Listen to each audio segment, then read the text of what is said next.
contoh yang baik dalam memberikan pendidikan politik yang positif kepada rakyat,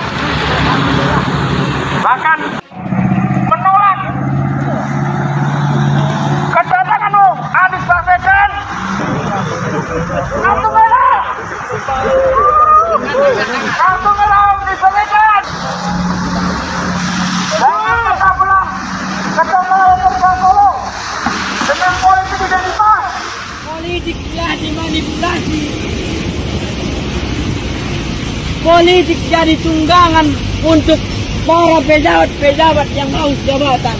Inilah yang harus kita sama-sama public enemy. Jadi jangan ada bicara kebencian kita. Ini bicara harta benda kita semua, nyawa kita semua, kelangsungan hidup kita semua. Anda hari ini boleh enak, belum tentu anak istri Anda nanti lebih baik. Begitu juga cucu-cucu kita nanti. Nah, ini kan kita tahu teori lingkungan hidup kan harus sustainable. Kalau nggak sustainable untuk apa bicara lingkungan hidup? Tapi kita cara kelolanya berbeda. Lingkungan hidup digabung sama kehutanan, nggak bisa itu. Menterinya itu teman saya sekelas tuh, Siti Nurbaya. Ya sekelas saya sama dia. Sekelas di S2, S3. S3. Nah, jadi dalam konteks itu kok ilmu yang dia pakai nggak ngerti, karena dalam konteks lingkungan itu harus punya kemampuan memahami materi, energi, dan informasi. Tiga besar inilah yang membuat lingkungan itu jadi bagus, sustainable itu. Energinya gimana, materinya gimana, informasinya apa. Nah, dalam perspektif itu dikaitkan dengan ilmu hukum kan cocok dengan pasal 33 ayat 3 itu. Jadi kenapa hari ini rakyat tidak sejahtera, minimal masih banyak yang miskin? Karena pemimpinnya yang bikin miskin. Ini namanya kemiskinan struktural. Kemiskinan struktural mungkin yang ahli-ahli ekonomi lebih jago. Saya perspektif hukumnya aja. Saya temukan ini dosa-dosa struktural mereka. Mereka ini pendusta agama, tapi tetap dipercaya, tetap dijilat karena para pendustanya ini nggak punya lain kecuali tadi isi tasnya itu. Dan isi tas itu main dengan konglomerat yang ada, yang membuat dia dibiayai, jadilah boneka dia. Dia merasa sur sendiri, padahal dia menghancurkan dirinya sendiri. Nah, ini satu peristiwa ke depan yang dasar menurut saya. Perubahan di Indonesia ini jauh lebih mengerikan nanti, karena ini udah menyangkut hajat hidup orang banyak tapi diabaikan. Anies Baswedan buat sebagian orang adalah aset berharga yang harus didorong untuk menjadi presiden. Bukan karena Anies pantas memimpin negeri, tetapi justru karena ketidakmampuan dia dalam mengelola sebuah pemerintahan. Ketidakmampuan Anies Baswedan sebagai seorang eksekutif inilah yang membuatnya menjadi calon yang sempurna untuk diatur-atur nantinya.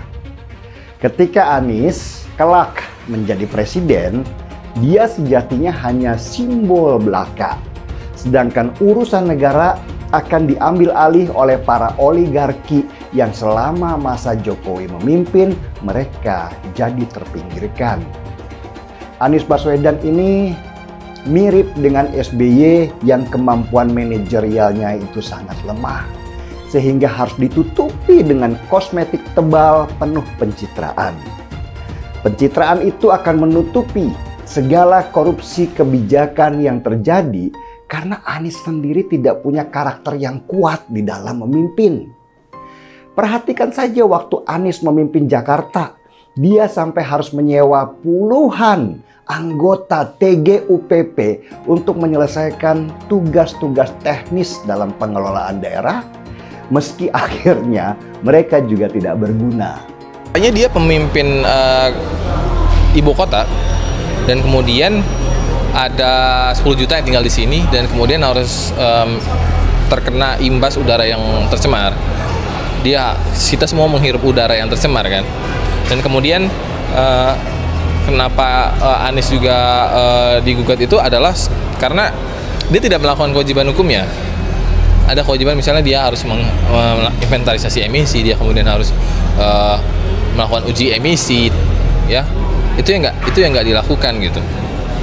Dan kemudian dia juga nggak pernah punya rencana dan strategi dan rencana aksi pemulihan kualitas udara di Jakarta. Sejumlah warga gelar aksi demo tolak kedatangan Anies Baswedan di Solo. Seperti Anies yang tidak bisa dijadikan contoh yang baik dalam memberikan pendidikan politik yang positif kepada rakyat, bahkan menolak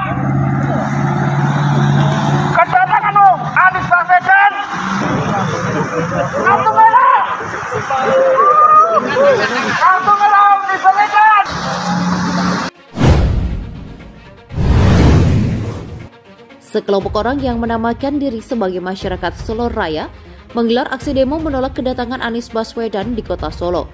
Anies hari ini dikabarkan berkunjung ke kota Solo untuk menghadiri acara pernikahan anak salah satu temannya. Aksi penolakan itu dilakukan dengan membentangkan poster bernada penolakan di tepi jalan sekitar kawasan eksit tol Glodran. Menurut kami, Anies Baswedan telah memberikan contoh buruk bagi demokrasi Indonesia. Dia melakukan kampanye terselubung di berbagai daerah dengan kedok safari politik, kata Koordinator Lapangan Aksi, Krisna saat dihubungi Detik Jateng pada hari Minggu kemarin. Dalam aksinya, mereka membentangkan poster bertuliskan tolak kampanye terselubung Anies Baswedan. Wong Solo tolak Anies Baswedan. Anies Baswedan bapak politik identitas tolak dan beberapa poster lainnya. Menurutnya, apa yang dilakukan oleh Anies Baswedan itu seharusnya mendapat kartu merah lantaran telah mencuri start, sehingga membuat iklim demokrasi di Indonesia menjadi tidak sehat. Sebab Anies kerap melakukan kunjungan ke sejumlah daerah di Indonesia, mulai dari Jawa Barat, Sumsel, Papua, bahkan pernah mengunjungi tokoh agama di kota Solo. Ini dapat merusak demokrasi bangsa Indonesia. Belum apa-apa sudah mencuri start duluan, pungkasnya.